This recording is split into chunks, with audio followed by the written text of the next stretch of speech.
Hello everyone, I'm Kay Jones, and I'd like to share my latest book with you. The book is Meet Nielsen Kisselfinke. The neatest part about this is that I wrote the words and my mom is the illustrator, so she drew all of the pictures. I hope you enjoy it. Hello there, reader. Thank you for choosing this book. Of all the books available to you, you selected this one.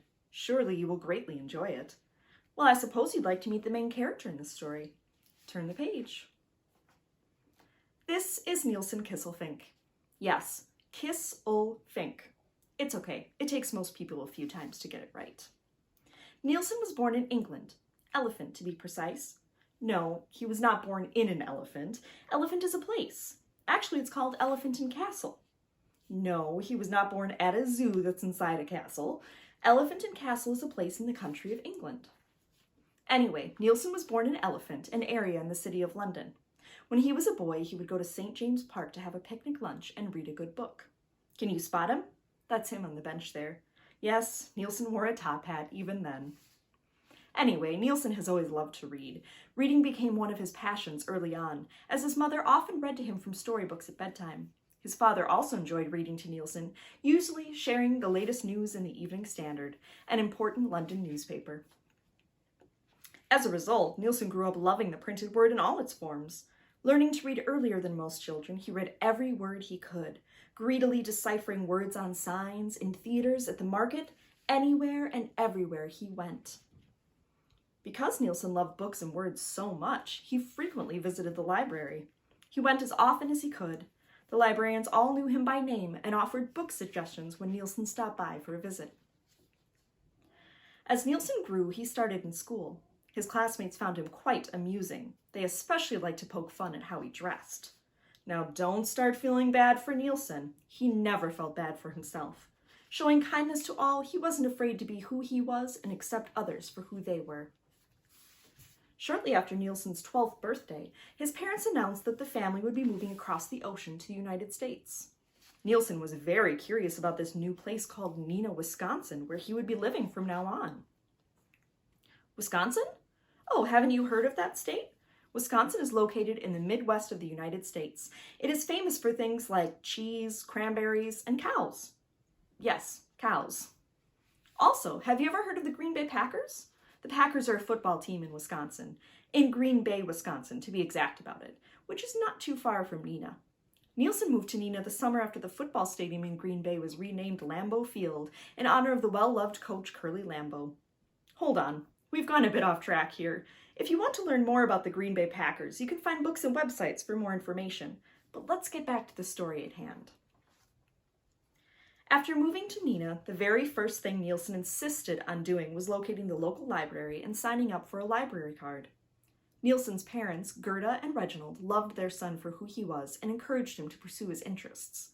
So on their very first day in Neenah, they allowed Nielsen to strike out on the streets of the lovely town in order to find the library, while they set about the boring adult tasks of seeing to their new home and unpacking the family's belongings. As Nielsen wandered the streets of Neenah, he noticed a long road that went right through the downtown area. Nielsen strode in that direction, tipping his top hat to everyone he passed. Some of the folks were a bit startled by the young man wearing a top hat and ascot, but Neenah folk, being friendly as they are, smiled in return and greeted Nielsen with warm hellos and amiable waves. Reading each sign as he passed, Nielsen finally came upon the Neenah Public Library. To his delight, he discovered that the door was unlocked and a librarian was pleased to help him sign up for a library card. Nielsen so impressed her with his maturity and manners that she even allowed him to borrow more books than children were normally allowed to check out. As she observed to others in the library, Nielsen was clearly not a typical child. Plopping himself down at a tall oak table, Nielsen perused the novels and storybooks he had selected from the pristine shelves. Big kids can't check out storybooks, you say? That is absolute rubbish, as Nielsen would say. Anyone of any age can enjoy a good storybook. Who isn't enchanted by a magical world of fairy tales? Who is not given into the lure of a tantalizing mystery? Any person can enjoy a storybook. Now, when Nielsen was finished checking out reading materials, he continued on down the road, books in hand.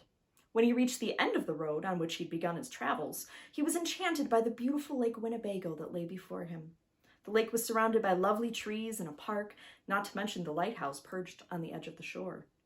During his childhood and adult years, Nielsen would often ride his bicycle to the park, nestle on a bench, and enjoy an enchanting book. Nielsen stood at the edge of the water, peering across the sun-dappled waves. As he gazed into the distance, he felt in his heart that he had found a truly special place. In order to explore further, Nielsen continued to walk along the water's edge, glancing at the beautiful homes he passed and listening to the screech of the seagulls that dove and wheeled overhead.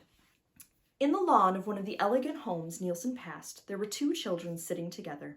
Nielsen lifted his top hat and bent slightly at the waist in a stately bow. One of the children, a young boy about 7 years old, came trotting over to Nielsen. "Hello, my name is Geordie Calhoun. That's my sister Joan," he said, pointing at the girl, who appeared to be about 5. "Can you help us?" he asked, his eyes wide. Nielsen glanced at the young girl and noticed that she was crying. Clearing his throat in an authoritative manner, Nielsen strode over to Joan. "Well," Nielsen said gently to the young girl, "what seems to be the matter?" Joan wiped at the tears that were wetting her cheeks. Her wide blue eyes looked into Nielsen's green ones. "It's okay," Geordie told her. "He's tall. He may be able to help us." Upon hearing this, Nielsen lifted one eyebrow in surprise. "What in heaven's name does my height have to do with anything?" he asked curiously. Well, after a lot of animated discussion, Geordie and Joan interrupting each other, and more tears, Nielsen was finally able to understand that the family cat had escaped a short while ago. It seemed that the beast had climbed a tall tree, and the children couldn't reach her to bring her down.